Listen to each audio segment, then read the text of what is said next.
My name is Jeff. I recently turned 52 years old. Okay. All right. I looking good? Yeah, we doing all right? All right, yeah, some people, recently someone told me that they thought I looked a lot younger. I'll share with you a skin tip, if it's cool with you. I've been doing this for years. The very first thing I do, the minute I get out of bed, is I don't have kids. Very first thing. You gotta do it every day. It's a regimen. It's one day, one kid, your face has gone to hell. I'm telling you.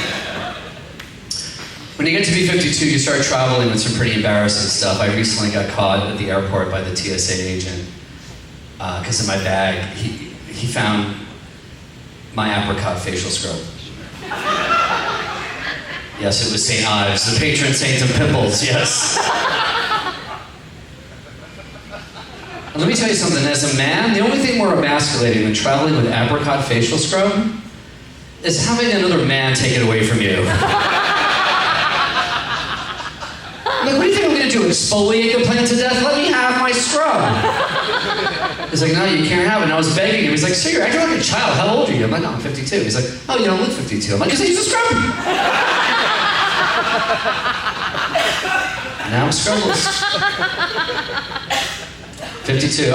Anybody here, any young people here who like pirate music? Yes. Yeah, use Napster or LimeWire and stuff? I'm old enough to remember when pirating music was just called shoplifting. I used to put full vinyl records down my pants and walk out. I got caught shoplifting once. I got caught shoplifting Paul Simon's Negotiation and Love Songs on cassette. You don't want to go to prison for that. And so they take you downstairs to the record store and they take your picture and they fill out a crime report. And on the report, I begged the security guard to write down that I was stealing Nirvana. He's like, why? I'm like, I might want to run for office one day. He's like, but you're still stealing. I'm like, I know the political future of this country. It'll be okay to steal. You'll still win as long as you look like a badass doing it. All right, a little bit about me. I'm bisexual. I like men and boys. I'm on the not little boys. Frat boys. It's weird to me that fraternities are so historically homophobic, because I think gays were the first fraternity. A group of men bound together by a secret. I met a frat boy recently, and he said to me, it's a real shame that you gay guys can't kiss when you have sex. I was like, is that like a county ordinance now? What are you talking about? It's like, no, because you guys do it from behind. I said, we can do it missionary style. He was shocked. I said, man, haven't you seen gay porn? He's like, no, dude, I don't watch gay porn, bro. But, but by accident. Like, haven't you seen some gay porn by accident? He's like, no, not even by accident. I don't buy it. You order enough onion rings, you're gonna get a French fry in there sometimes.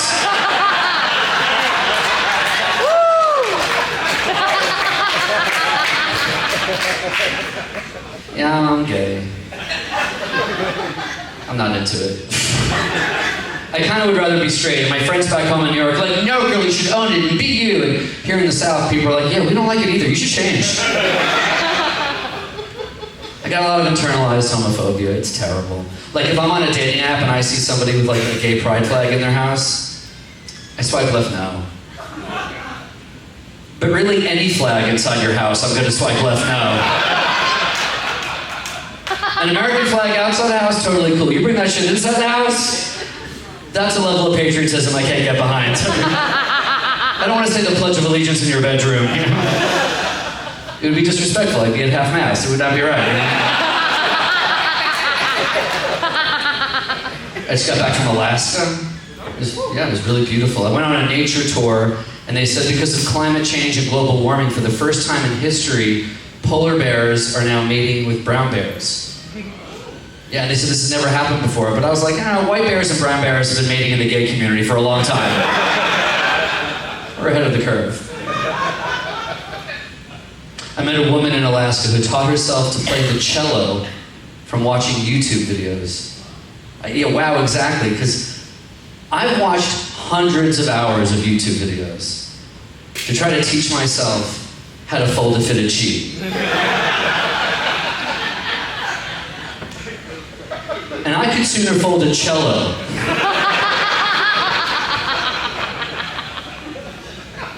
than the fitted sheet that is in the ball in the corner of my closet. I'm new to the South. People ask me if it's hard being a Jew down here in the South. I'm like, not as hard as it was in Egypt, but challenging. It's challenges. A lot of conspiracies around the Jews. One of the conspiracies is the Jewish space lasers. Jewish space lasers, yeah. Such a distraction from the Jewish land lasers that you really should be worried about. What do you think that Israeli Iron Dome is? Come on, get with it. So I moved from New York to Chattanooga. I love it there. It's not as rough as New York City. Like back in New York City, I went to a gym and they would have these classes like bicep blast and monster chest. And now I go to the downtown Y in Chattanooga. I'm in a 3 o'clock class called Effort.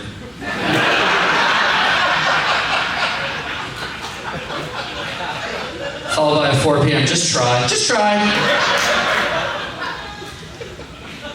They got hot cops in Chattanooga.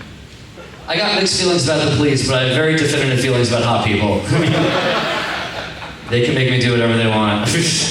I was in a hotel when I first moved to Chattanooga at the height of the pandemic, and there was a woman in one of the rooms getting beat up, so I called the cops, and the cops came, and one of them wanted my ID to be a witness. Super hot cop. Like calendar hot. Not a July, but like a September. Strong March. It was a strong March.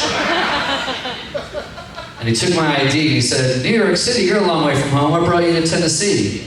And I said, I'm here doing comedy. He said, why can't you do comedy in New York City? I said, all the clubs are closed. He said, because of that fake virus, huh? I said, that's right.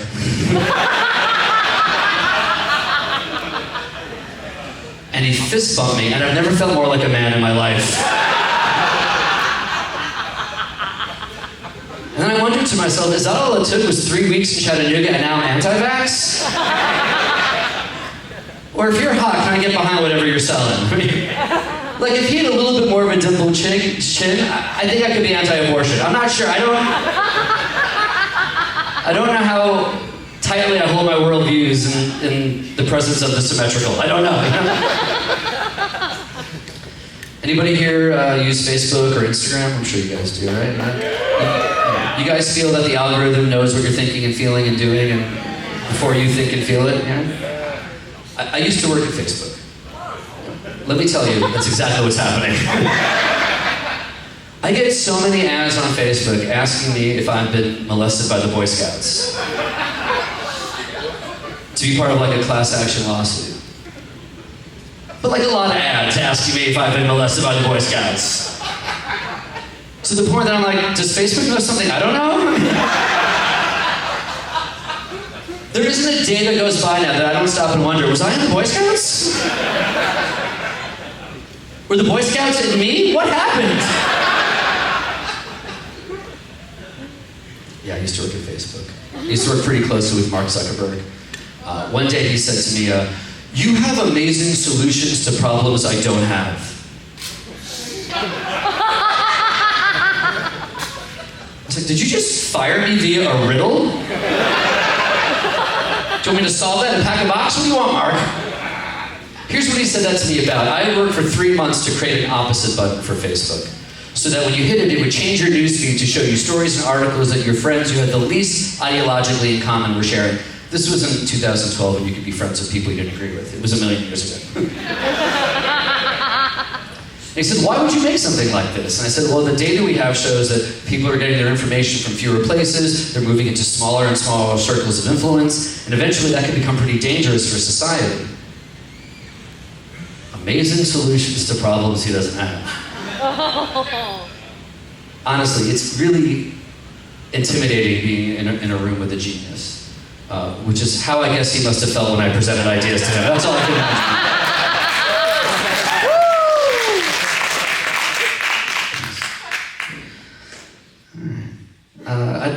I've been in the South for 2 years. Is it cool to share with you an observation I made about some Southern women in in the town. Not all, and I'm sure no one in this room is going through this, but I find a lot of these Southern women married to gay guys.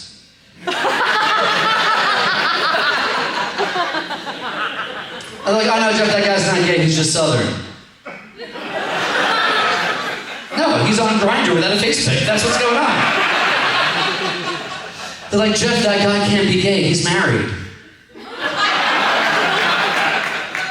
Do you know how many wedding rings I have lodged inside me right now?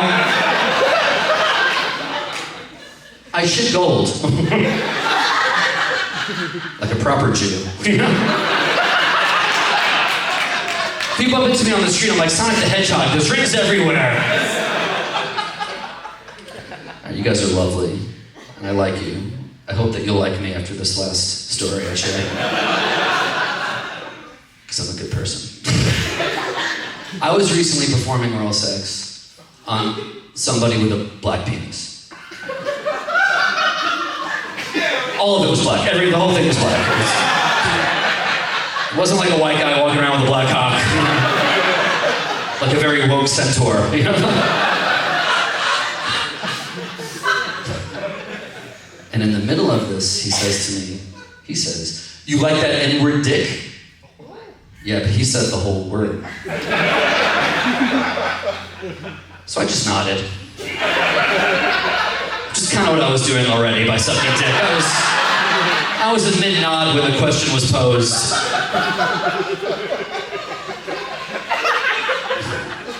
And he said, well, say it. Say you like my N-word dick. I was like, pass. No, I'm good. Now look, I'm a liberal, progressive guy from Brooklyn. But I'm a very generous lover. So I said it. I got the coveted N-word pass. So many white dudes want the N-word pass. But what are y'all willing to do to get it? I'm Jeff Greenspan. Thank you very much. Have a great night. Give it up for your host,